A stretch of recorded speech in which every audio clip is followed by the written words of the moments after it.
কক্সবাজারের ঈদগাঁও পুলিশের open house day অনুষ্ঠিত হয়। এপ্রিলের 19 তারিখ দুপুরে পুলিশের জবাবদিহিমূলক এই অনুষ্ঠানের আয়োজন করা হয়। এটা স্থানীয় মানুষজনের পাশাপাশি জনপ্রতিনিধি, ব্যবসায়ী সহ বিভিন্ন পর্যায়ের দলীয় নেতাকর্মী ও শিক্ষার্থীও উপস্থিত আছেন।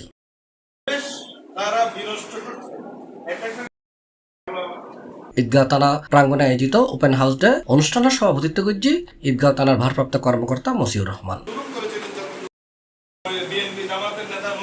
থানার সেকেন্ড অফিসার মাহবুল আলমের সঞ্চালনে অনুষ্ঠানত বক্তব্য রেখে জেলা বিএনপি সহসভাপতি মমতাজুল ইসলাম, ঈদগাঁও উপজেলা জামায়াত আমির Salimullah Jihadi, Islampur UP chairman Maulana Delawar Hossain, Jalalabad UP chairman Alamgir তাজজনী, Eidgaon UP chairman Abdul Hakim, Islamabad UP chairman Nurul Islam, Islampur union BNP সভাপতি মাস্টার আব্দুল কাদের, ঈদগাঁও ইমাম সমিতির সভাপতি Maulana Namul Haque, Pukkhali UP panel chairman Azam Khan, NCP নেতা তারেকুর রহমান, গণ অধিকার যুব পরিষদের মনসুর আলম এবং ছাত্র প্রতিনিধি হাবিব আজাদ।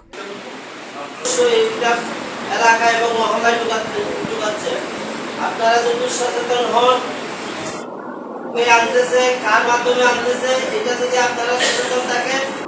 প্রতিনিধিত্ব করেছি সেই সময়ে আইন শৃঙ্খলার থেকে বর্তমান সময়ের আইন শৃঙ্খলা, আমি সারা বাংলাদেশের আইন শৃঙ্খলার কথা বলতে পারবো না। আমি যে জায়গার মধ্যে ঘুমাই, যে এলাকায় থাকি, আমি সেই জায়গার আইন শৃঙ্খলার কথা বলবো।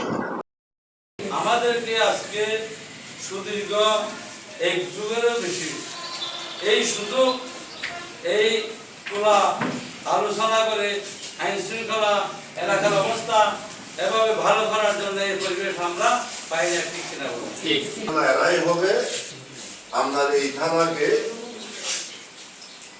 দুর্নীতিমুক্ত